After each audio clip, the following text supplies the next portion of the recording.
창세기 3장 16절부터 19절까지 제가 읽습니다. 또 여자에게 이르시되 내가 네게 잉태하는 고통을 크게 더하리니 너가 수고하고 자식을 낳을 것이며 너는 남편을 사모하고 남편은 너를 다스릴 것이니라 하시고 아담에게 이르시되 너가 너 아내의 말을 듣고 내가 너더러 먹지 말라 한 나무실과를 먹었은즉 땅은 너로 인하여 저주를 받고 너는 종신토록 수고하여야 그 소산을 먹으리라. 땅이 네게 가시덤불과 엉겅퀴를 낼 것이라. 너의 먹을 것은 밭의 채소인즉 너가 얼굴에 땀이 흘러야 식물을 먹고 필경은 흙으로 돌아가리니 그 속에서 너가 취함을 입었음이라. 너는 흙이니 흙으로 돌아갈 것이니라 하시니라. 아멘. 고난의 이유에 대하여 살펴보고 있습니다. 고난의 이유는 참 많습니다. 그리고 또한 고난에 여러 가지 복합적인 일들이 일어나기도 합니다. 죄로 인한 고난, 사단 마귀로 인한 고난, 믿음의 시련, 또 가장 근원적으로는 우리가 창세기 3장으로 돌아올 수 있습니다. 왜 우리 인류가, 왜 우리 사람들이 또한 피조물들이 고통 속에 있는가? 왜 수고하여야 땅에서 난 소산을 먹고 살 수가 있는가 할 때에 죄로 인하여 그러하다. 창세기 3장 16절로 갑니다. 또 여자에게 이르시되 내가 네게 잉태하는 고통을 크게 더하리니 너가 수고하고 자식을 낳을 것이며 하와에게 하나님께서 징벌하십니다. 뱀의 꼬임을 받아서 하와는 선악을 알게 하는 열매 실과를 하나님의 명령을 어기고 따서 먹습니다. 또한 그러면서 자기의 남편 아담에게도 선악을 알게 하는 실과를 먹도록 이 뱀의 하수인이 되어서 꼬이게 되는 죄 가운데 들어갑니다. 그렇기 때문에 죄의 결과로 여자들에게 해산하는 고통을 크게 더한다 말씀합니다. 지금 시대야 의료가 발달해서 해산하는 가운데 산모들이 죽는 일들은 별로 일어나지 않습니다만은 아직까지도 제3세계에서는 그런 일들이 간혹 일어나기도 하고 100년도 되지 않은 그러한 과거로 간다 할지라도 전 인류사에서 아이를 낳으면서 죽는 그러한 무수한 산모들이 있어 왔습니다. 그래서 해산하는 것이 여자들에게는 그렇게 쉽고 만만한 일이 아니게 되고야 말았지요. 요즘에야 한국 사회 같은 경우는 제왕절개 등을 통하여서 아이를 낳기도 합니다마는 그로 인한 고통이 결코 작은 것은 아닙니다. 간간히 이제 우리가 고양이나 개나 새끼를 낳는 것을 보면 또 짐승들도 사람이 아이를 낳는 것보다 상대적으로 훨씬 더 수월하게 낳는 것을 보기도 합니다. 그러나 사람이 아이를 해산하는 것은 잉태하는 고통을 크게 더한다 말씀합니다. 아담과 하와에게서 난 자식이 가인과 아벨이지요. 그것은 창세기 4장에 나와 있습니다. 가인이 아벨을 죽이고 하나님의 진노 속에서 떠났을 때에 사람들이 이미 존재했다는 것을 압니다. 우리가 아담과 하와를 하나님께서 창조하셨을 때에 그들은 성불구자도 아니고 창조될 때부터 이미 지혜를 가진 성인으로 하나님께 지음을 받았습니다. 그렇기 때문에 타락한 다음에서야 성기능을 가지고 부부 생활을 하게 된 것이 아니라 타락하기 전에 그들은 잠자리를 가지고 자녀를 출산하고 살았던 것이지요.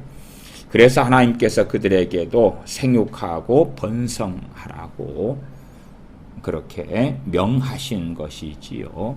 인류사에 주어진 명령이기도 하지요. 그렇기 때문에 여자들은 특별히 하와는 타락하기 전에 선악을 알게 하는 나무 실과를 먹기 전에도 아담과의 결혼생활 가운데서 자녀를 생산했다는 것은 너무나 확연한 이야기입니다. 그런데 이제 죄짓기 전에 아이를 낳는 것은 실상은 아담과 하와밖에 없었으니까 여자 혼자서도 아이를 놓고 그렇게 할 수 있는 수월한 출산이었다, 이렇게도 알 수가 있겠습니다만은, 그러나 하와의 범죄 이후로는 하와가 열방의 어미의 자리에 있고 대표자의 자리에 있기 때문에 여자들에게는 해산하는 고통이 크게 더해졌다. 더해졌다는 것은 기존에 있는 것 플러스 알파가 되었다. 그런데 크게란 수식어가 있습니다. 더해졌는데 적게 더해진 것이 아니다. 요즘에 물가가 많이 올라가지 않습니까? 전에 1,000원 했던 것이 5,000원이 되면 500%가 인플레가 있는 거지요. 그럼 크게 더해졌다. 10만 원짜리가 1,000만 원이 된다면 어떻습니까? 크게 더해졌다. 그렇게 말할 수 있겠죠. 100원짜리가 110원이 된다면 10% 인상도 적은 것은 아닙니다만은 그래도 가격이 싸니까 적게 더해졌다. 그렇게도 말할 수가 있겠지요. 그래서 해산하는 고통은 있었는데 그냥 얼마간 더해진 것이 아니다. 크게 더해졌다. 그래서 하와가 타락하기 전에, 죄짓기 전에도 아담과의 결혼 생활 가운데서 자녀를 생산하고 낳았는데, 그런데 그때에는 해산하는 고통이 거의 없었거나 별로 없었다. 그래서 해산하는 일들을 통하여서 비극들이 일어나기 어려운 상황이었으나 범죄하고 타락한 다음에는 하와도 그렇고 또한 모든 여자들에게 해산하는 고통이 크게 더해졌다 하는 것입니다. 이러한 것은 죄로 인한 가장 근원적인 고난들이 될 것입니다. 16절 하반에 너가 수고하고 자녀를 낳을 것이며, 자녀를 낳는 것, 수고하고 자녀를 낳는 것, 자녀를 기르는 것까지도 상당히 포함될 수 있다. 저는 그렇게 해석하기도 합니다.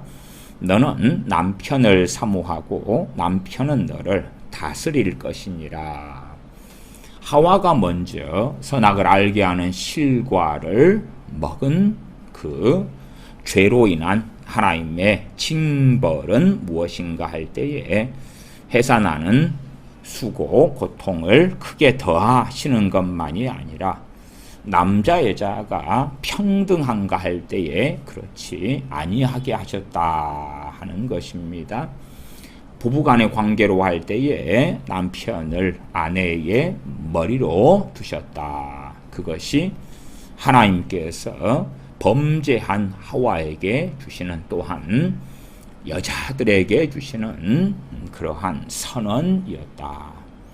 점점 여성 인권이 증가돼 가고, 그리고 질서, 남녀 사이, 남편과 아내 사이의 질서를 이해하지 못하는 가운데 동등함을 취하려고 합니다. 저는 계급상 여자가 남자보다 낫다, 이런 이야기를 하는 것이 결코 아닙니다. 그건 신약 성경에도 나와 있습니다. 단지 남자에게서 여자가 나왔을 뿐만 아니라 또한 여자에게서 남자가 나왔다. 그런 부분에서는 부르심상에서는 남편이나 아내나 남자나 여자나 동등한 것입니다. 주님 안에서는 헬라인이나 유대인이나 남자나 여자나 자유자나 종이나 동등한 것입니다. 그러나 질서가 있다 하는 부분이에요. 권위가 있다.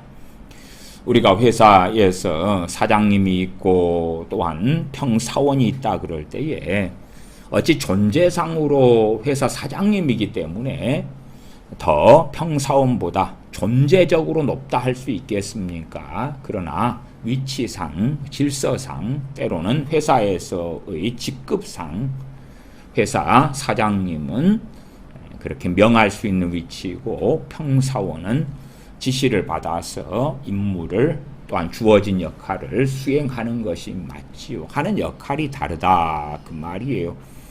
그런 면에 있어서 결혼 생활에 있어서 한편으로는 여자와 남자의 불행의 이유가 여기에 있기도 합니다. 남편과 아내의 불행의 이유, 그것은 아내가 남편을 사모하지 않는다. 그렇다면 결혼 생활에서 행복할 리는 없을 거다 그 말이에요. 또한 아내가 남편을 사모하려 해도 남편이 아내가 사모할 만한 그러한 사람이 아니라면 어떻게 할 거냐 그 말이에요. 참으로 그래서 난해하고 난해한 것이 결혼 생활이 되기도 합니다. 그럼에도 하나님께서 세우신 법은 이렇다. 법은 이렇다. 너는 여자는 남편을 사모하고 남편은 너를 다스릴 것이니라. 남편은 너를 다스릴 것이다. 몽골인가 저기 네팔인가 그렇든가 그러더라고요. 그런데 가면은 이 여성이 여러 남자를 거느리고 사는 그러한 부락, 그러한 마을도 발견해요. 그런 데서는 하나님의 말씀과 어그러졌기 때문에 실상은 저주가 있을 수밖에 없다. 그렇게 말씀을 드리겠습니다. 남편과 아내에게 있어서 명확한 하나님의 명령은 너는 남편을 사모하고 아내는 남편을 사모하고 남편은 아내를 다스릴 것이니라. 그러나 아내가 남편을 다스리고 지배하고 이끌어 가려고 한다면 그것은 또한 비극이 될 수밖에 없는 것입니다.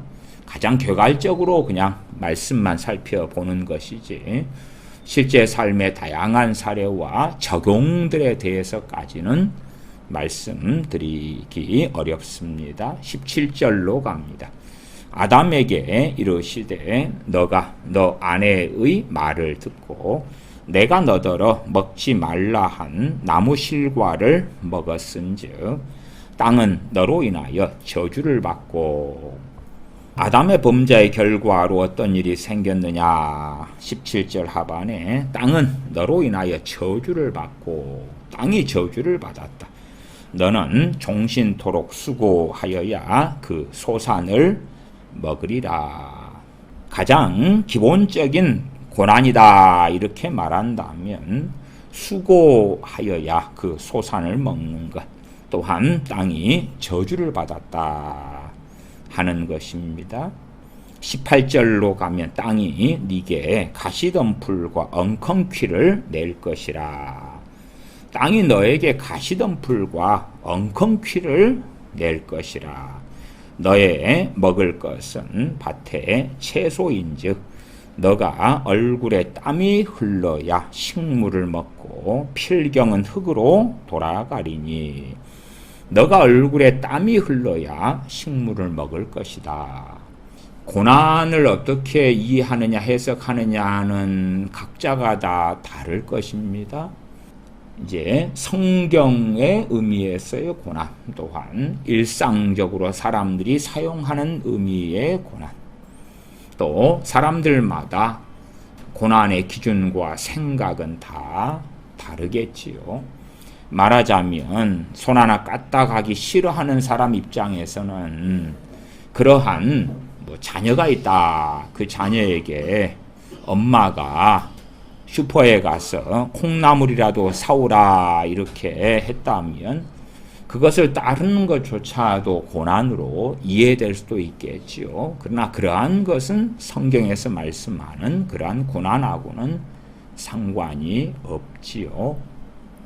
그럼에도 범죄하기 전이라면 이렇게 땀을 흘리거나 수고하지 않아도 먹고 살 수 있었다 그 말이에요. 그러나 범죄한 다음에는 땅이 가시덤불과 엉겅퀴를 냈고 얼굴에 땀이 흘러야지만이 식물을 먹고 살아갈 수 있게 되었다. 그렇기 때문에 가장 기본적인 고난은 실상은 이러하다.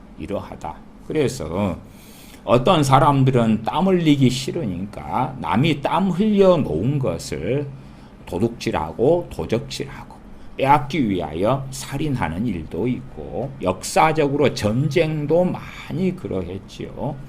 풍요로운 다른 나라 땅을 침략하고 죽이고 빼앗고 그래서 그들의 것을 탐하여 전쟁을 일으키는 그러한 일들이 얼마나 많이 있었습니까? 어느 나라는 땅이 척박해요. 이웃 나라는 땅이 비옥하고 농사도 잘 되고 결실도 많아요. 그래서 비옥하고 풍부한 나라를 침략하고 전쟁하고 빼앗고 그런 일들도 다 근원적으로는 땅이 땀을 흘리고 수고하고 그렇게 할 때만이 먹을 것을 내놓기 때문에 그러한 데서 기인한다. 그렇게 말할 수가 있겠지요. 어떤 나라들은 풍요롭습니다. 풍요로우면 농사짓고 짐승을 키우고 사는데요. 자기 땅에서도 다 농사를 못 지어요. 땅이 너무 크고 풍요롭기 때문에. 그러니까 굳이 이웃 나라를 침략하고 전쟁을 일으킬 이유도 없기도 하지요. 그래서 전 세계 200여 개국이 되는 나라들 가운데에서도 거의 전쟁이 없었던 나라들도 종종 있기도 합니다. 왜냐하면 풍요롭기 때문에. 또한 주변 나라도 풍요롭다 그러면 굳이 주변 나라 옆 나라하고 서로 간에 전쟁할 이유가 없기도 하기 때문에 그렇기도 해요. 그래서 어떤 나라는 상대적으로 땅이 더 풍요롭기 때문에 조금의 수고를 해도 더 많은 결실을 주는 땅이 있고요. 어떤 나라는 많은 수고를 해야지만이 결실을 얼마간 낼 수 있는 땅이 있기도 합니다. 제가 파라과이에서 참 특이하게 보는 것 중에 하나는 꽃이 피고 지는 것입니다. 한국은 지금이 가을이 됩니다만은 파라과이는 이제 봄이 되었습니다. 봄이 된 지 아직 한 달이 안 되었는데 곧 며칠 지나면 한 달째가 되기도 할 것입니다. 그러면 대표적인 봄에 피는 파라과이의 꽃 중에 하나가 라파초인데 핑크 라파초, 빨간 라파초, 또 노란 라파초도 있고 그렇습니다. 라파초 나무가 작지는 않은데요. 이번에 노란 라파초를 보았을 때에 참 놀라운 것은 꽃이 한 3번 정도 피었다가 졌습니다. 한국식으로 한다면 진달래 혹은 철쭉, 벚꽃 그럴 수도 있을 것 같아요. 우리나라의 벚꽃은 한 번 피고 지잖아요. 그런데 파라과이에 최근에 피었다가 진 노란 라파초 같다면 한번 피었다가 다 지고 조금 있다가 다시 또 핍니다.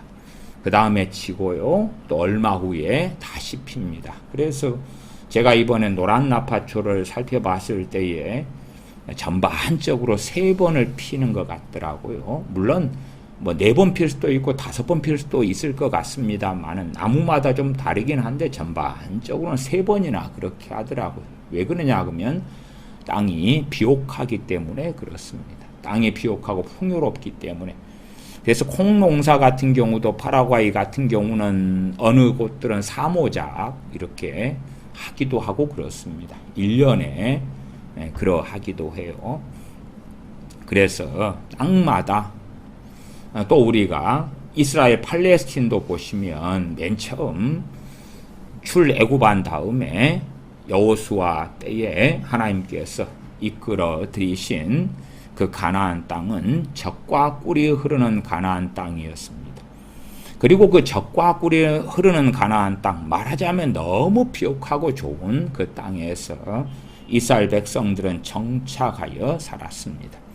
그리고 이제 사사기를 보시면 얼마나 많이 이스라엘 백성들이 우상 숭배로 하나님께 반역하고 가는 대로 흘러갔고 하나님의 진노가 징벌이 있었다는 것을 보기도 합니다. 그래서 우리가 인류사에서 전쟁이 한번 벌어지면 그 사는 땅이 얼마나 황폐게 되는지 모릅니다. 전쟁이 벌어지면 나무가 베어지고 가옥이 불타고 그렇게 땅은 황폐화되어지고 그러한 일들이 벌어지고 그 젖과 꿀이 흐르는 가나안 땅이 사사기에 보시면 얼마나 많은 전쟁으로 얼룩져 갑니까? 그러면서 또한 그들이 하나님을 배반함으로 인한 하나님의 진노가 팔레스틴 가나안 땅에 임하는 것을 보죠. 그렇기 때문에 지금 시대의 이스라엘, 지금 시대의 가나안 땅 팔레스틴으로 성지순례를 간다면 출애굽한 다음에 이스라엘 백성이 들어갔던 가나안 땅하고는 전혀 다른 땅이다. 마찬가지로 주님께서 이 땅에 오셨을 때 2000년 전에 가나안 땅 팔레스틴 땅하고 지금 우리가 방문하는 이스라엘 팔레스틴이라면 또한 그것도 전혀 다른 땅이다. 그렇게 말씀드릴 수밖에 없습니다. 마태복음 23장 38절에 주님께서 예루살렘에 대하여 또한 전체적으로는 팔레스틴에 대하여 하신 말씀이다. 말할 수 있는데 보라 너희 집이 황폐하여 버림받으리라 말씀하셨죠. 그렇기 때문에 주님께서 순환당하시고 죽으시고 부활 승천하시고 그리고 이제 팔레스틴에 예루살렘에 황폐케 되는 그러한 비극이 일어났음에 실상은 새롭게 1948년에 이스라엘 나라가 세워지고 많은 것을 개발하고 했습니다만은 그럼에도 이 황폐케 된 땅을 발전시키고 개발하는 것이 결코 쉽지도 않았고 또한 아무리 개발한다 해도 하나님께서 본래 주셨던 그 젖과 꿀이 흐르는 가나안 땅으로서의 회복과 복귀는 전혀 아닐 것이다. 마치 지금 지구상에 얼마나 많은 기후의 재난들이 일어나고 있습니까? 그러한 것을 되돌이킬 수가 있느냐, 기후의 재난들이 없었을 과거로 돌릴 수 있느냐 할 때 저는 돌릴 수 없다고 봅니다. 그 이유는 단지 그냥 탄소의 문제나 지구온난화의 문제 이전에 인류의 죄악으로 인한 하나님의 진노가 있고 하나님의 심판이 그 뒤에 있기 때문에 돌릴 수 없는 일이다. 저는 그렇게 성경을 통하여 말씀을 드리는 것입니다. 그렇기 때문에 아무리 이스라엘 백성들이 가나안 땅을 다시금 과거의 젖과 꿀이 흐르는 가나안 땅으로 만들고자 해도 하나님께서는 기후 자체, 팔레스틴의 기후 자체를 열악하게 하나님의 진노로 인하여 바꾸셨기 때문에 한계 상황은 뛰어넘을 수가 없다라고 말씀드리는 거예요. 그래서 전 인류상에 아담과 하와의 범죄로 인한 그러한 고난, 그러한 저주가 있고 또한 각 나라마다 민족마다 하나님 앞에 범죄하고 하나님의 진노가 나타났을 때에 일어나는 그러한 재난과 비극이 있다. 한 가정의 가정사도 마찬가지고요. 우리가 출애굽기 20장 등을 통하여서 우상을 숭배하는 그러한 사람들에게 3, 4대까지 하나님께서 진노하신다. 하나님께서 갚으신다. 어떤 것을 갚으십니까? 하나님을 미워하는 자의 죄를 갚으신다 하는 출애굽기 20장의 말씀 우리가 보기도 합니다. 출애굽기 20장은 조금 있다가 살펴보겠습니다. 다시 창세기 3장으로 가면 3장 19절입니다. 너가 얼굴에 땀이 흘러야 식물을 먹고 필경은 흙으로 돌아가리니. 많은 사람들이 수고하지 않고 잘 먹고 잘 사려고 합니다. 그래서 요즘에 젊은 친구들은 투자자가 되기도 좋아하고요. 주식이나 코인이나 비트코인이나 금이나 은이나 이런 데 투자해서 큰 소득을 얻기를 원하기도 합니다. 그러나 근본적으로 무엇이라고 말해도 인류는 수고하여야지만이, 땀을 흘려야지만이 먹고 살게 되어 있습니다. 아무리 주식 투자하는 사람들이 투자를 잘해서 큰 돈을 벌어도 그들이 먹고 살아가는 것은 누군가가 땀을 흘린 것들을 가지고 먹고 살아간다 하는 것이에요. 인류의 근간은 땀을 흘려야지만이 채소를 먹고 식물을 먹고 그렇게 살 수 있게 하나님께서 하셨다. 그렇기 때문에 우리가 요한계시록에 하나님의 정하신 때에 대환란이 온다면 가장 극심한 일이 어떤 일이 되어지겠습니까? 먹고 사는 일이 되기도 할 것이에요. 수없이 많은 재난, 전쟁, 그 비극 속에서 어떻게 먹고 살 것인가? 대환란 후기로 가서 후 3년 반이 되면 적그리스도로 인해서 666표를 받지 않는 이들은 매매도 하지 못하고 사지도 팔지도 못하는 그 지경 속에 들어가죠. 그러나 666표를 받는 사람들은 다시는 주님 앞에 설 수 없는 영원한 저주 가운데 또한 서게 되는 것이에요. 전 인류의 역사 가운데서 주권자들, 권세자들은 먹고 마시고 사는 것을 가지고 백성들을 지배하고 조종하고 이끌고 그렇게 해왔다는 것은 뻔한 이야기가 되어집니다.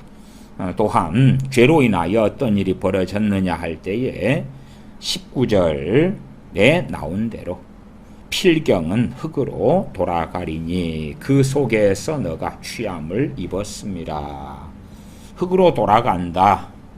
영생하도록 사람이 지은 바 되었는데 죄로 인하여 하나님의 말씀한 대로 동산 중앙에 있는 선악을 알게 하는 실과를 먹을 경우에는 정령 죽으리라. 말씀한 대로 흙으로 돌아갈 것이다. 죽을 것이다. 이 죽음과 함께하는 것이 무엇입니까? 질병이죠. 질병. 몸은 노쇠해져 가고 쇠약해져 가고 병들어 가고 그리고 죽는 것입니다. 자, 이제 또 다른 죄로 인한 비극을 보겠습니다. 창세기 6장으로 갑니다. 창세기 6장입니다. 창세기 6장 1절부터 3절까지 보겠습니다. 창세기 6장 1절부터 3절까지입니다. 사람이 땅 위에 번성하기 시작할 때에 그들에게서 딸들이 나니 하나님의 아들들이 사람의 딸들의 아름다움을 보고 자기들의 좋아하는 모든 자로 아내를 삼는지라. 여호와께서 가라사대 나의 신이 영원히 사람과 함께하지 아니하리니 이는 그들이 육체가 됨이라. 그러나 그들의 날은 120년이 되리라 하시니라. 이제 또 다른 인류의 죄악이 나와 있습니다. 그것은 6장 2절에 하나님의 아들들이 사람의 딸들의 아름다움을 보고 자기들의 좋아하는 모든 자로 아내를 삼는지라. 고린도후서의 말씀에 너희는 믿지 않는 자와 멍에를 함께 하지 말라라고 말씀합니다. 그것처럼 하나님의 아들들이다. 그러면 일반적인 주석들에서는 이것을 셋의 후손이다 이렇게 말하는 것이 대부분이고 또 어떤 괴이한 사람들은 이 하나님의 아들들을 뭐 귀신들 이렇게 말하는 희한한 사람들도 있기도 합니다. 그러나 여기에서 하나님의 아들들 그러면 우리가 신약이나 구약을 통해서 천사라든지 귀신이라든지 그런 의미가 아니라 정말 하나님의 백성들, 하나님의 자녀들. 구약으로 한다면은 이스라엘 시대다. 그러면 이스라엘 백성들 그렇게 말할 수 있겠고, 신약으로 한다면 우리 주 예수를 믿는 사람들이라고 말할 수가 있겠죠. 하나님의 백성, 하나님의 자녀들에 대한 이야기입니다. 아담, 하와 이후로 많은 사람들이 태어났겠죠. 인류가 번성해 왔겠지요. 그러한 흐름 가운데 어떤 사람들은 하나님 앞에 서서 하나님의 백성으로 산 사람들이 있고, 어떤 사람들은 하나님을 부인하고 우상을 숭배하고 악한 길로 빠진 그러한 사람들이 있는 것은 뻔한 이야기입니다. 그럼에도 하나님을 섬겨왔던 하나님의 백성들, 하나님의 자녀들이 이제는 세속화되기 시작하는 것을 이야기하는 것입니다. 마치 우리가 초대교회가 어느 때 되어서 중세 로마 가톨릭의 시대로 변질되는 교회사를 보기도 하지 않습니까? 또한 역사적으로 은혜가 충만했고 하나님을 경외했던 나라 민족들이 하나님을 배반하고 타락하고 등지는 것을 보지 않습니까? 그런 것처럼 이 인류사 가운데서 하나님을 경외하는 사람들, 그 사람들을 하나님의 아들들이다 이렇게 말할 수 있어요.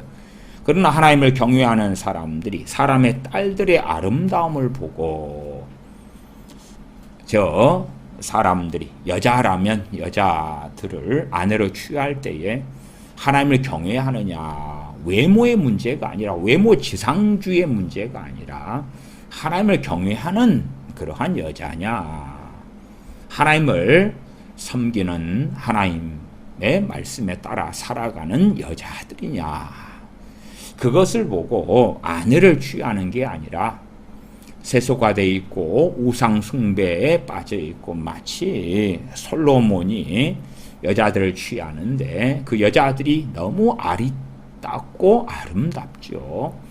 그러면 여자들을 따라서 무수한 우상 숭배로 솔로몬이 달려가고야 마는 것처럼 그런 일들이 이제는 일상적으로 비일비재하게 하나님을 경외하는 사람들에게서 일어나고야 말았다 하는 것이에요. 로마서 1장으로 한다면 하나님을 알되 하나님을 영화롭게 하지 아니하는 길 속에 들었고, 하나님을 알고 하나님을 믿는데 마음에 하나님 두기를 싫어하는 대로 터닝하고야 말았다 하는 것이에요. 마치 발람 선지자가 불의의 싹, 발락 왕이 주는 불의의 싹을 좋아하여서 그 길로 달려간 것처럼 그러하고, 또한 고라나 다단, 아비람, 온이 하나님 앞에서 모세에 대하여 하나님께 불순종하여 반역을 일으킨 것처럼 그러하다. 또한 12정탐꾼 사건에서 10정탐꾼의 악한 말들에 따라 백성들 전체가 하나님께 반역을 해버리는 그러한 일들과 유사하다, 그렇게 말씀을 드리겠습니다. 6장 2절에 하나님의 아들들이 사람의 딸들의 아름다움을 보고, 정욕이 중심이고 육체가 중심이고, 또한 사람의 딸들의 아름다움 성욕이 중심이에요. 그래서 아름다운 여자들을 취하는 것이 목적이고, 뭐 여자들 입장에서도 여자가 하나님을 경외하는 어떤 여자라고 합시다.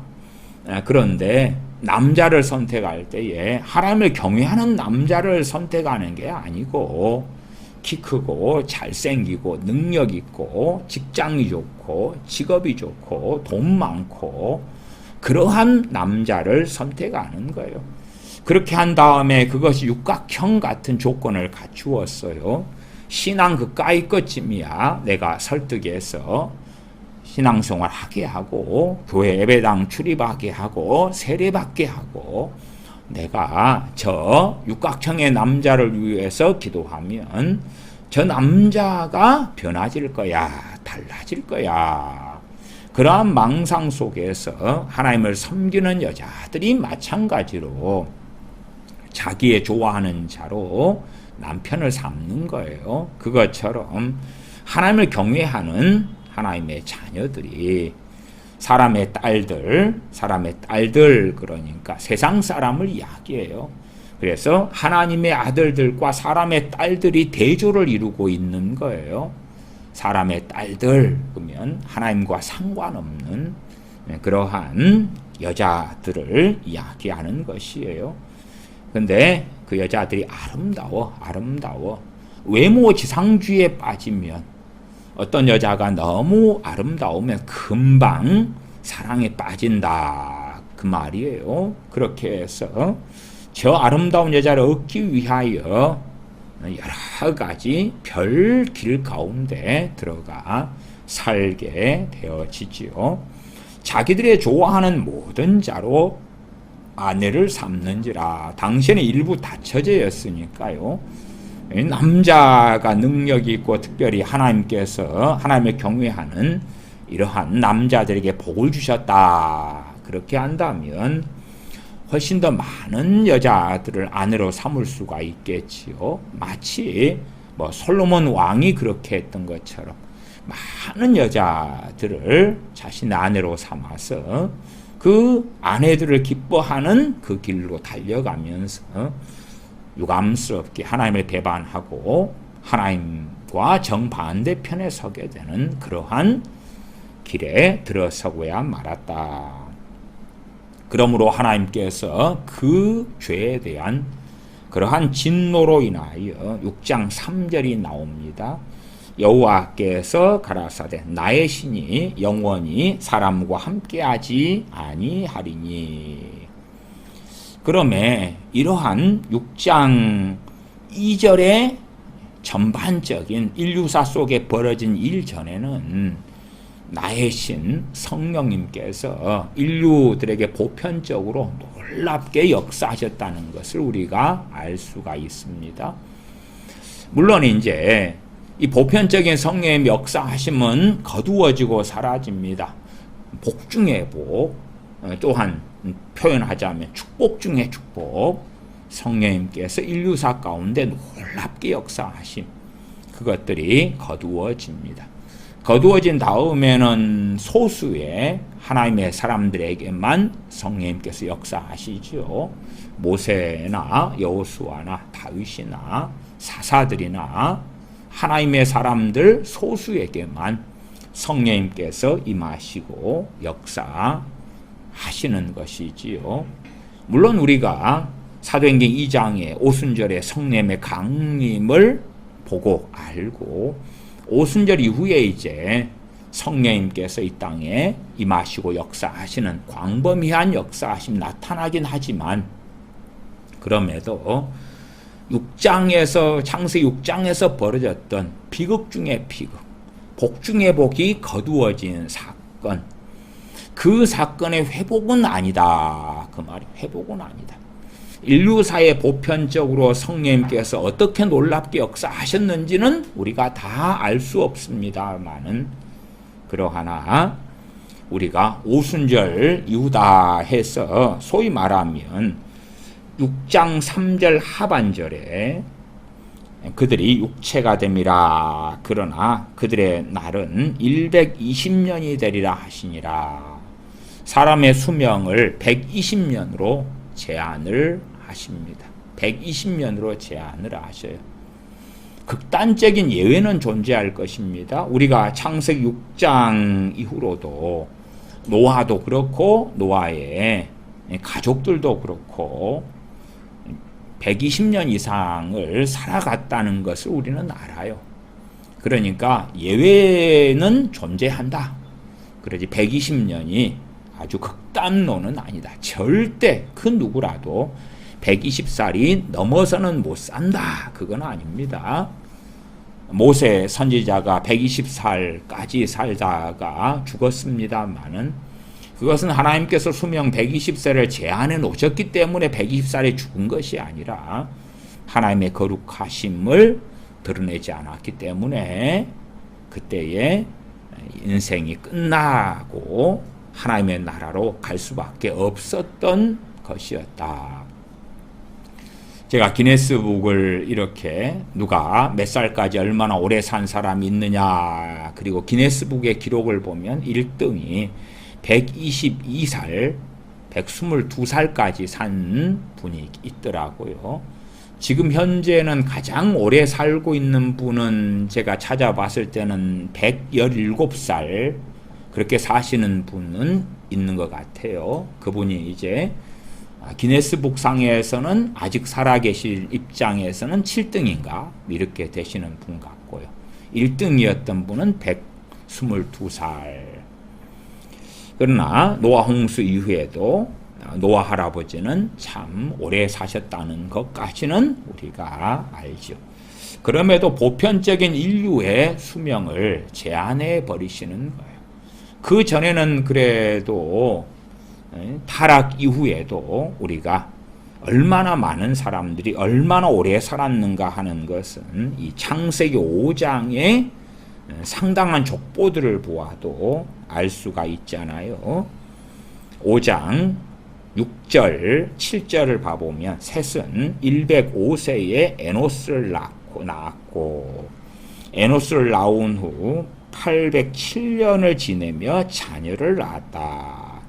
그가 912세를 향수하고 죽었더라. 912살, 912세. 그런 것처럼 얼마나 많은 긴 세월을 살았는가. 아담 같은 경우도 5장 5절에 보면 그가 930세를 향수하고 죽었더라. 1000년 가까운 세월을 살았다. 그 말이 조선 왕조 500년은 아무것도 아니지요. 그렇게 정말 긴 세월을 살았다. 그 말은 기본이 뭐냐 그러면 건강하다는 기본이 건강하다. 건강하게 오래 사는 거지요. 건강하게 오래 사는 거예요. 그런데 이제 하나님께서 수명을 120살로 제한해 버리시고 맙니다. 요즘에 그래도 과학을 좀 하는 사람들은 어떻게 인류가 노아 시대 때에 일어난 대홍수 이전에 그렇게 오래 살았을까 할 때에 지구를 둘러싸고 있는 위궁창의 물층이 있어서 그래서 태양에서 나오는 유해한 것들을 차단하고 막고 그리고 인류가 건강하게 오래 살 수 있는 그러한 것이 되었다 하는 것을 연구하고 아는 사람들이 있고 창조과학회에 속하고 그쪽을 연구하는 사람들도 상당히 잘 이해하고 있기도 합니다. 그러나 이제 윗궁창의 물이 다 쏟아지고 지구를 둘러싸고 있는 물층이 다 쏟아지고 난 다음에는 아무리 인류가 노력하고 의료가 발달한다 해도 과연 이 120살을 넘어설 만한 사람이 얼마나 나올 수가 있겠는가. 지금의 대한민국의 기대 수명이 약 83세 이렇게 되죠. 올해 태어난 0세의 아이가 언제까지나 살 것을 기대되냐 할 때에 한 83세까지는 평균 기대되는 수명으로 살 것이다. 그런 것이죠. 의료가 발달하고 의학이 발달하지만 그럼에도 기대 수명과 건강 수명의 차이는 약 10년 정도 차이가 납니다. 건강 수명이라는 것은 자잘한 질병을 앓고 살긴 하지만 내가 건강하게 어느 정도 이상의 건강을 가지고 살 수 있는 그러한 연수는 몇 년이나 되냐 하는 건데 우리나라 같은 경우는 한 73세 정도 나오더라고요. 그래서 83세까지 지금 태어난 아이들이 산다 그럴 때에 건강 수명과의 차이는 한 10여 년 차이가 나죠. 그래서 의료를 통하여 건강하지 못하는데도 한 10여 년 정도를 더 살 수 있게 붙잡아 놓는 그런 것이죠. 그렇기 때문에 인류의 어떤 사람들의 존엄의 문제가 야기되기도 하지요. 어떻게 건강하지 못하고 그렇게 단지 그냥 숨 마시고 사는데 생명을 연장하는 그러한 의료를 가지고 생명을 연장하고 살 것인가, 그렇지 않을 것인가 하는 것들이 여러 나라들에서 논의되고 있는 그러한 이야기가 되기도 합니다. 이 아담과 하와의 타락 이후에 또 다른 타락의 문제가 있었어요. 그것이 창세기 6장의 이야기다 그랬습니다. 가장 심각한 일이 벌어진 것은 6장 3절에 여호와께서 가라사대 나의 신이 영원히 사람과 함께하지 아니하리니. 그래서 오순절 이후에 성령님께서 임하셨어도요, 실상은 믿는 자들에게도 항구적으로 계시지가 않아요. 어떤 사람에게 영원히 성령님께 떠나지 않고 계십니까? 깨어있는 사람들, 깨어있는 사람들. 그렇잖아요. 요한계시록 2장 3장에 소아시아 7교회가 있습니다. 그러면은 계시록 3장에 라오디게아 교회다. 그럴 때에 요한계시록 3장 20절에 내가 문 밖에 서서 두드리노니, 라오디게아 교회 교인들 밖에 주님이 계신다고 말씀하고 내가 두드린다고, 마음문을 두드린다고 말씀하시는 거예요. 주님도 밖에 계신데 성령님께서 그들과 계시겠습니까? 계시지 않겠습니까? 계시지 않아요. 계시지 않아요. 영원히 함께 하시는 게 아니에요. 그러나 사대교회의 흰옷 입은 몇 사람들에게는 영원히 함께 하시는 것이겠죠. 왜?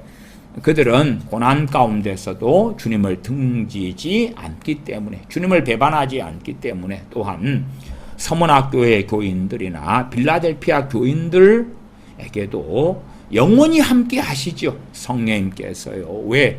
그들도 환난과 고난, 많은 환난을 당하였으나 주님을 부인하지 않았기 때문에 결과적으로 영원토록 성령님께서 그들과 함께 하셨다, 그렇게 말할 수 있어요. 그러나 어떤 사람이 예수님 믿었다, 거듭났다, 하나님의 자녀가 되었다, 그렇기 때문에 영원토록 성령님께서 함께 있는 것이 결코 아니다.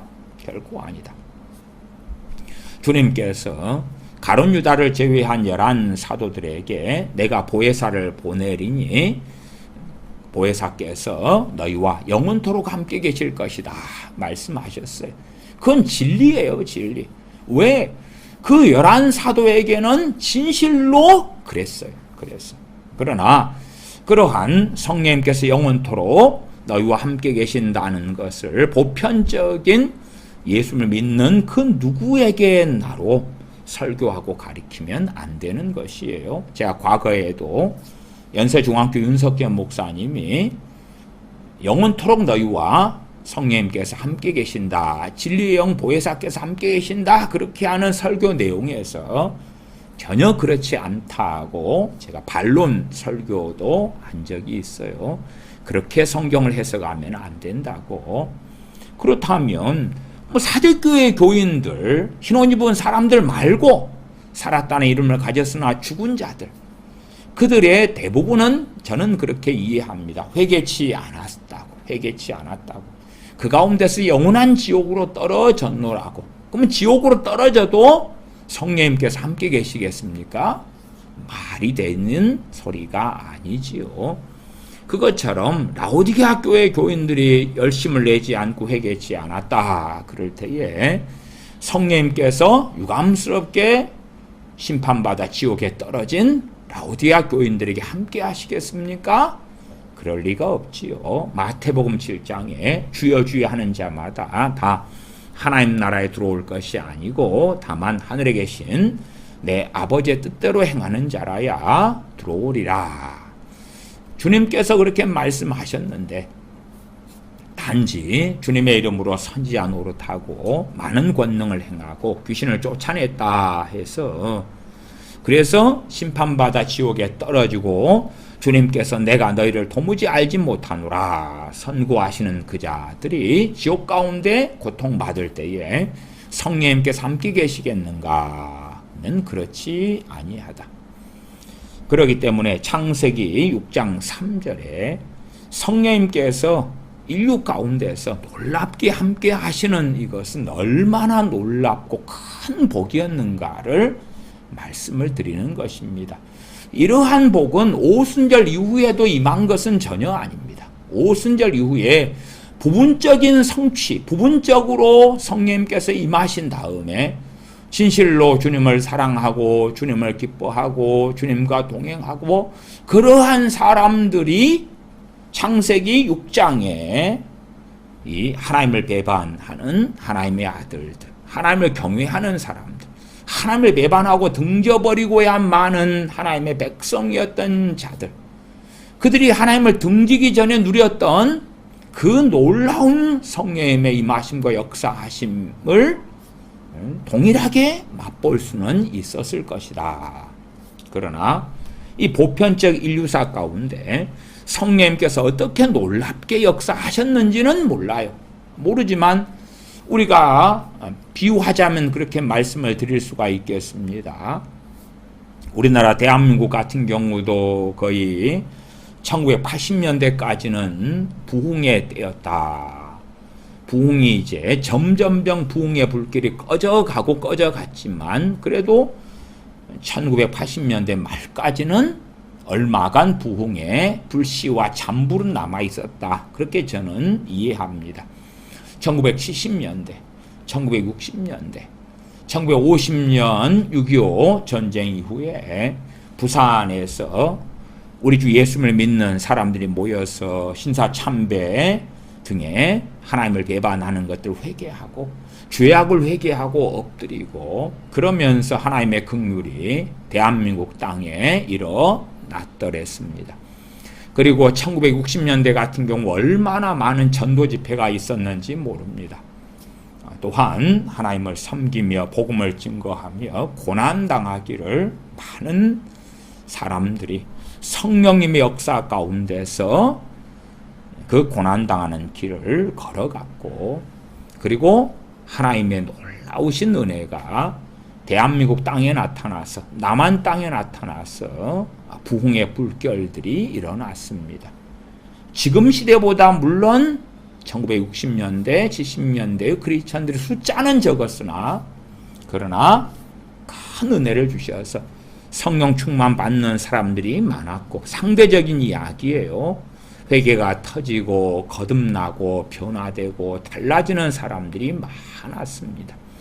그러나 지금 시대에는 어떤 사람이 주님 믿는다 해서 이 변화의 원천은 거듭나면서 성령님의 역사하심이 있을 때에 그가 변화되고 달라지지만 또한 성령님의 놀라운 역사하심 가운데 죄를 깨닫고 회개하고 삶이 변화되지만 그러한 성령의 역사하심은 이제는 별로 없다.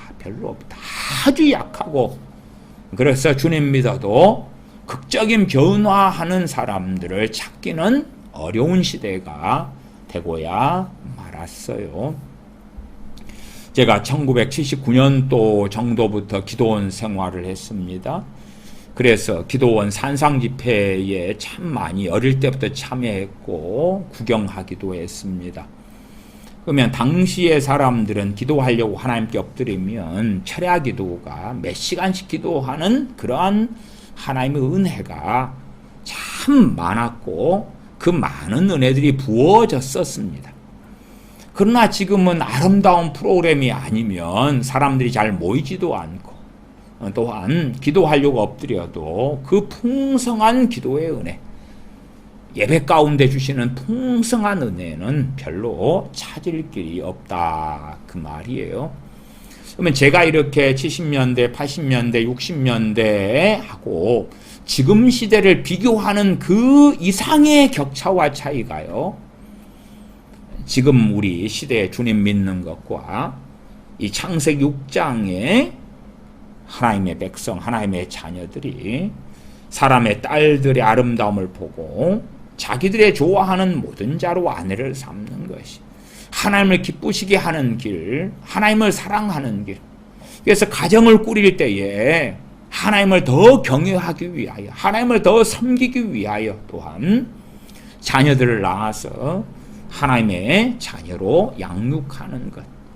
그러한 방향성, 그러한 목적성, 그 가정을 통하여 하나님을 영화롭게 하기 위하여 결혼하는 것, 하나님을 기쁘시게 하기 위하여 남편을 선택하고 아내를 선택하는 것, 그 길이 아니게 되었다, 그 말이. 아니게 되었다. 자신의 만족과 자신의 행복과 자신이 기뻐하는 사람으로 남편과 아내를 삼는 길을 하나님의 자녀들이 선택했다는 것은 배교했다, 그 말이 되는 것입니다. 하나님을 배반했다, 그 말이 되는 것이에요. 그 다음에 일어나는 두 가지 재앙이 있는 거예요. 재앙이라고 제가 표현을 하는 거예요. 재앙이라고. 하나님께 주신 놀라운 복이 성령님께서 이 땅 위에 임하여 계시고 인류 가운데 성령님께서 역사하시는 거예요. 그렇기 때문에 회개하기도 쉬웠을 것이고 하나님을 섬기기도 쉬웠을 것이고 깨어 살기도 쉬웠을 것이다. 오순절 이후의 성령 역사라도 제가 대한민국에 벌어졌던 혹은 지금 현재의 대한민국 상황의 영적인 풍토하고 1970년대, 80년대 풍토하고는 전혀 다르다고 말씀을 드리는 거예요. 전혀 다르다고. 그것도 너무 확연하고 많이 달라요. 생각해 보십시오.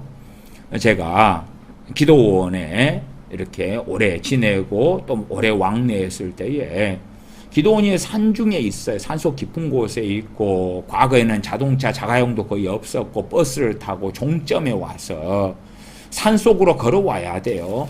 그것도 좋은 시설도 없고 식당 같은 것도 없고 그냥 자기가 먹을 그런 쌀, 보리, 그 다음 김치, 쉰 김치 가지고 당시에 뭐 냉장고가 어디 얼마나 있었어요. 모기는 얼마나 많았고 또한 산에서 나무에다가 산상 집회에 참여하면은 직접 밥에 먹으면서 집회에 참여했던 때예요. 산속에 들어가서 산속에 있는 기도원에서 그렇게 했던 시절에 사람들이 하나님의 은혜를 사모하고 전능하신 하나님 앞에 예배하고 엎드리고 또한 변화된 삶을 살기 위하여 하나님께 나아가기 위하여 기본적으로 당시에 집회가 있으면 월요일 밤부터 금요일 새벽이나 또 길 때는 토요일 새벽까지 했어요. 그렇게 해서 4, 5일을 그냥 그렇게 산속에 들어와서 하나님께 엎드려 있는 거예요. 찬양하고 기도하고 철야기도 하고 애통하고 부르짖고. 근데 지금은 그런 일이 있어요, 없어요? 그런 일은 없어요. 없어.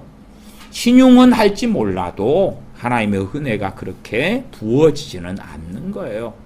그 격차보다도 창세기 6장 3절에 성령님께서 영원히 사람과 함께하지 아니하리니 성령님께서 떠나신 사건과 떠나기 전에 인류 가운데 역사하셨을 그 때의 상황의 격차는 훨씬 더 심하다. 훨씬 더 심하다. 그래서 6장 3절이 또 다른 인류의 죄악 속에서 벌어지는 참담한 일인데 그 죄악의 결과로 인한 것. 저는 그것도 광범위하게 이야기할 때는 고난이다 그렇게 말할 수 있겠죠. 고난이다. 우리가 변화된 삶을 살기 위하여 하나님께 엎드리지만 성령님께서 떠나셨기 때문에 오순절 위에 성령님이 임하셨다 그래도 창세기 6장 이전의 인류의 상황하고는 너무 다르다. 너무 다르다. 그는 제가 장황하게 얼마를 말씀을 드렸어요. 마찬가지로 지금 2024년을 살아갈 때하고요. 1980년대를 살아갈 때하고도 영적인 대한민국의 풍토와 상황은 많이 다르다. 많이 다르다. 그렇게도 말씀을 드리는 거예요. 그렇기 때문에 주님 앞에서 깨어 사는 것이 결코 지금 시대는 만만하지도 않고 과거로 돌아갈 수는 없게 되고야 만 거예요. 그리고 사람들의 수명도 120년으로 제한 하나님께서 하시게 되는 거예요. 제한하니까 이제는 120년이 되기 전에 어떻게 돼요? 병들고 아프고 죽음을 맞이할 수밖에 없는 거예요. 인생이 너무 짧아진 거예요. 물론 우리야 100살까지 사는 것도 상상하기 어렵지만, 그러나 창세기 5장과 6장을 비교할 때 5장에서 어떤 인생들을 사람들이 삽니까? 5장 9절로 가보십시다. 에노스는 90세에 게난을 낳았고, 게난을 낳은 후 815년을 지내며 자녀를 낳았으며 그가 905세를 향수하고 죽었더라. 게난은 70세에 마할랄레를 낳았고, 마할랄레를 낳은 후 840년을 지내며 자녀를 낳았으며 그가 910세를 향수하고 죽었더라. 900살 이상을 살잖아요. 그런 인생을 사는 것하고 지금은 100세 시대에 그걸 사람들이 인류가 꿈꾸고 살아가지만 창세기 6장 3절에 제안해 놓으신 120년까지도 이르지를 못하는 거예요. 120년이 되기 전에 병들고 아프고 죽고, 그래서 가족이 빨리 죽는 것을 볼 수밖에 없지요. 그것도 저는 폭넓게는 죄로 인한 하나님의 진노고 또한 인류가 맞이하는 고난이다, 그렇게 말씀을 드리는 거예요.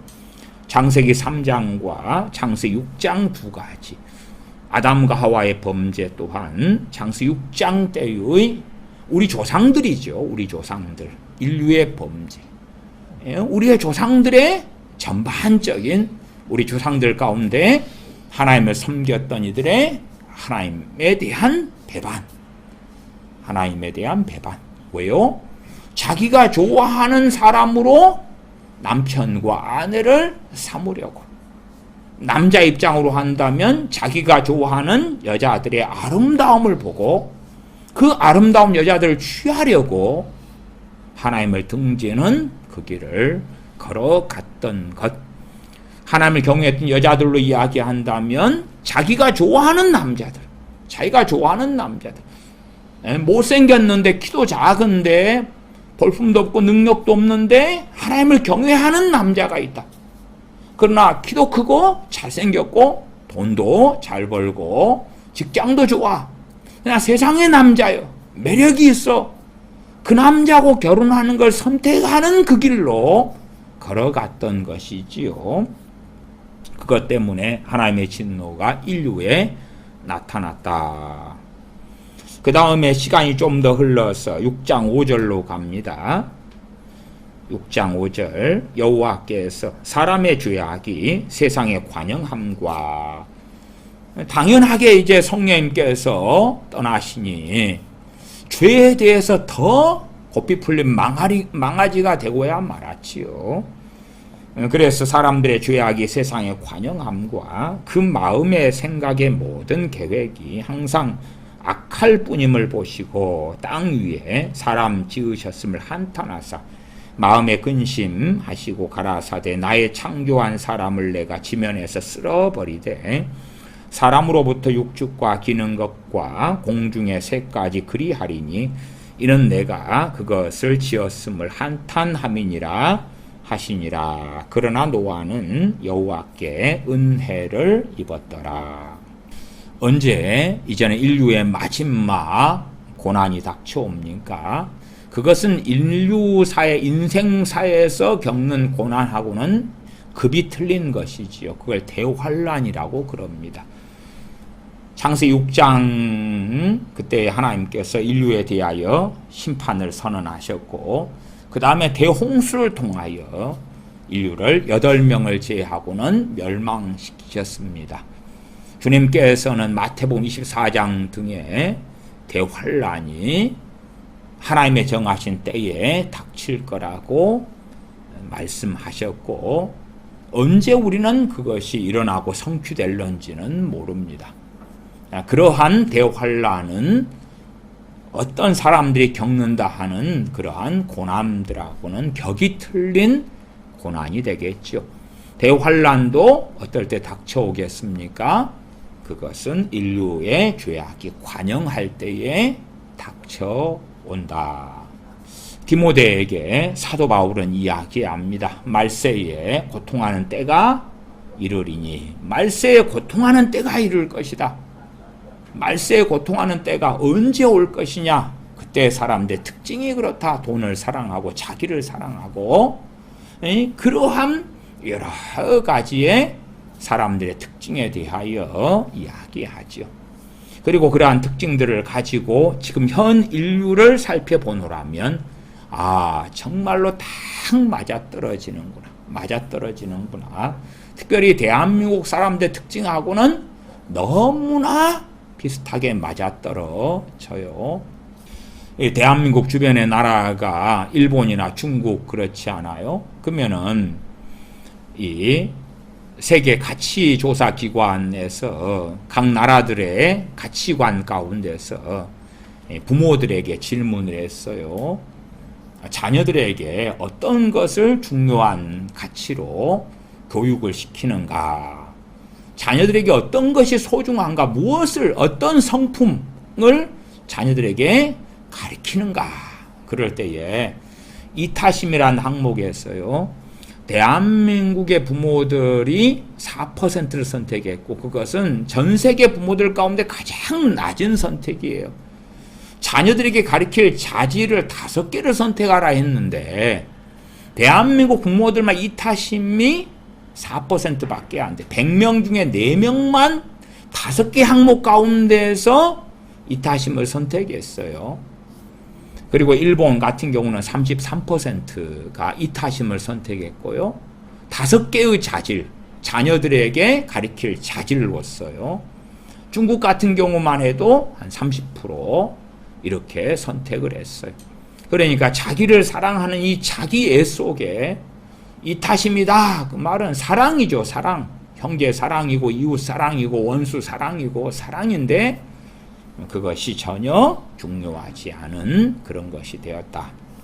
그리고 우리가 구약시대 구약 성경 가운데서도 죄로 인하여 하나님께 이스라엘을 또한 바벨론을 심판하시는 것, 블레셋을 심판하시는 것, 에돔, 아람, 암몬, 모압 족속 등을 심판하시는 것, 북왕국 이스라엘, 아수르 제국 심판하시는 것 등은 눈이 보고 압니다.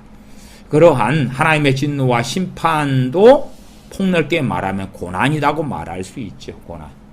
그런데 이제 심판을 직격받는 당사자들 가운데 어떤 이는 칼과 기근과 연병에 죽고요. 그 후손들이 살아남았다 그럴 때는 나라가 없고 노예가 되었고 터전이 다 무너졌고 거기에서 살아가는 그 참담한 고난의 삶이 있겠죠. 우리가 에스라서나 아니면 느헤미야서를 볼 때에 포로 귀환을 하게 되는데 그럼에도 예루살렘 성벽이 무너져 있고 그런 가운데 주변 민족들에게 당하는 많은 고난 순환 속에서 느헤미야가 총독으로 부임하면서 그러면서 지혜롭게 하나님 앞에 기도하고 엎드리면서 예루살렘 성벽을 중건하는 것을 우리가 보죠. 예루살렘 성벽이 중건된 다음에도 유대인들, 이스라엘 백성들 사이에서 벌어지는 많은 죄악의 문제, 또한 그로 인한 고통, 고난의 문제, 그것을 해결하는 느헤미야 총독의 일도 우리가 느헤미야서에서 확인합니다.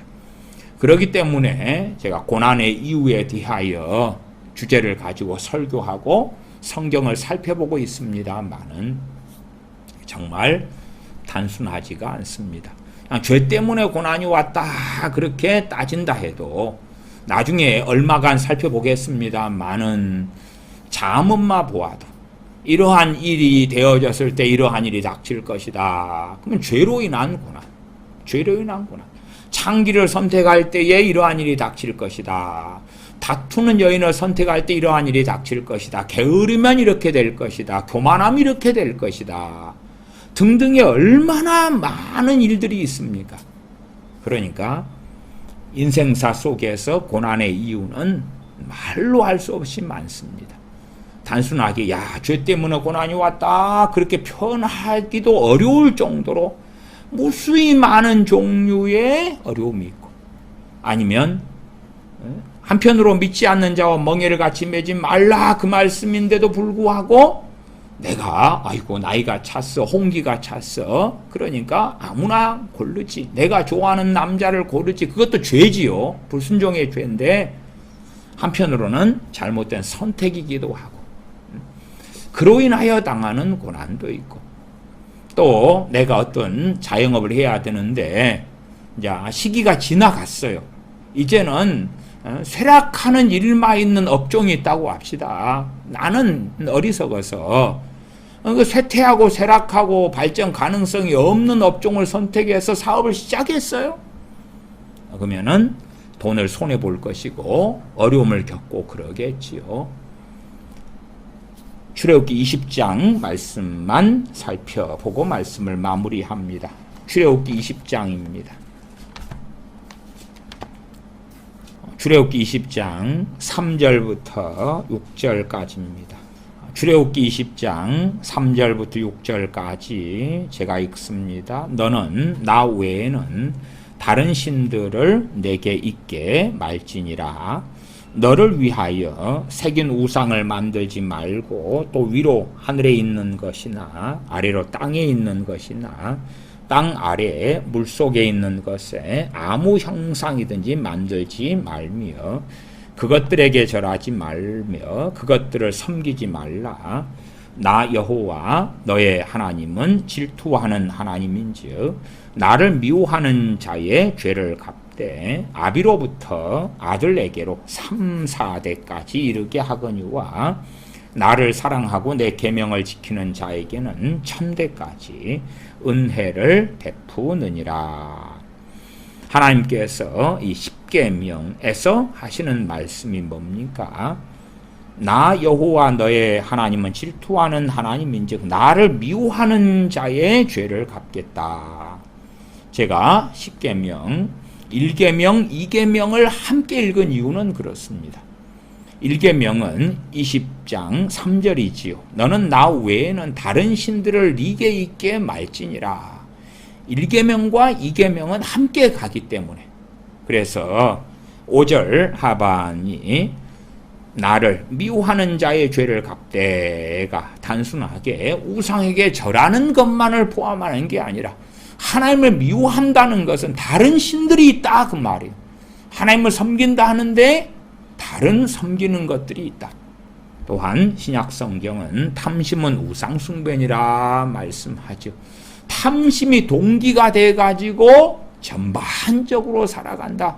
그러면 그 사람은 탐심의 대상, 돈이든 건물이든 그 우상이 그에게는 존재한다. 그러면 그러한 사람들도 십계명 2계명 하반에 나와 있는 나를 미워하는 자의 죄를 갚되 아비로부터 아들에게로 3, 4대까지 이르게 하거니와. 그런 일이 벌어진다. 그런 일이 벌어지기 때문에 아비로부터 아들에게로 3대 4대까지 하나님께서 하나님을 미워하는 자의 죄를 갚기 때문에 그런 면에서 고난이 있다. 고난이 있다. 때로는 어떤 고난은 그냥 단지 인류의 최초로 돌아가서 범죄 때문에 땅이 가시원컨키를 내는 것으로 인한 고난이 있고, 원수 마귀로 인한 고난이 있고, 하나님의 징벌과 진노로 인한 고난이 있고, 히브리서로 한다 하면은 하나님의 백성들에게 하나님께서 징계하시는 그러한 것도 고난이 될 수도 있고요. 또 죄로 인한 고난도 있고, 또한 연단과 연결되는 고난도 있고, 참 다양하게 많이 있을 것입니다. 많이 있을 거예요. 제가 어떤 여자분을 보니까 그러시더라고요. 어떤 여자분은요, 음식하는 게 너무 즐거운 거예요. 그분은 음식하는 것이 고난이 아니에요. 그치요? 근데 또 다른 여자분이 있어요. 그분은 음식하는 게 너무 힘들대요. 그러니까 그분은 음식하는 게 고난이고, 이런 것은 고난의 의미를 집어넣을까 말까 할 때에 참 틀리죠. 틀려요. 어떤 분은요, 손님을 대접하는 게 너무 기쁘대요. 그러니까 그것은 고난이 아닐 거고, 어떤 분들은 손님 모으면 일주일 전부터 노이로제가 걸린대요. 그러니까 그분은 그게 고난일 거고. 그러나 이제 성경에서 말씀하는 고난하고는 그런 것은 상관이 없다. 그렇게 말해야 되겠지요. 어떤 분은 가정주부신데 집안 청소하는 거, 청소할 때 스트레스가 풀린다 그래요. 특이하시죠. 근데 어떤 분은 청소하는 것이 무거운 짐이래요. 무거운 짐. 또 어떠한 엄마가 자녀하고 시간을 보내면 파김치가 된대. 파김치가. 그래서 어떻게 하면 자녀하고 함께 시간을 안 보낼까를 애를 쓴대요. 이 자녀하고 함께 시간 보내는 게 고난이고, 근데 어떠한 엄마는 자녀와 함께 시간을 보내는 게 너무 행복하대요. 너무 행복해. 그러니까 그런 의미에서의 고난에 대한 고난의 이유 설교는 전혀 아니다. 그렇게는 말씀을 드리는 거예요. 뭐 영어 공부다 그러면 영어를 잘하는 아이들은 영어 시험도 기다릴 거고 영어 수업 시간도 기다릴 거고 공부하는 게 너무 재밌을 거고, 나 영어 실력이 없고 영어를 싫어하고 그렇다면 영어 수업 시간이다, 영어를 시험 본다, 그렇다면 고난이겠죠. 근데 그런 것하고 성경의 고난하고는 상관이 없는 이야기가 되겠지요. 기도하겠습니다. 아버지 하나님, 진실로 인류가 또한 아담과 하와가 또한 우리의 조상들이, 나아가 우리가 전능하신 하나님 앞에 범죄하고 죄를 지음으로 우리에게 또한 자손들에게 하나님의 진노가 일어나는 일들, 재난이 닥치는 일들, 고난이 있는 일들, 가시원컨키가 생기는 일들을 살펴볼지인데, 저희가 참으로 겸비하게 하나님을 경외함으로 사람의 딸들, 사람의 아들들, 내가 좋아하는 아름다운 것들을 취함이 아니라 하나님을 경외하는 길을 걸어가고, 결혼의 이유도, 자녀를 낳는 이유도, 직장 직업을 선택하고 사는 이유도 내 욕망에 충실한 길이 아니라 전능하신 하나님을 경외하는 이유 때문에 그 길을 걷는 자녀들로 전능하신 아버지 앞에 서게 하여 주시옵소서. 우리 주 예수님의 이름으로 기도하옵나이다. 아멘.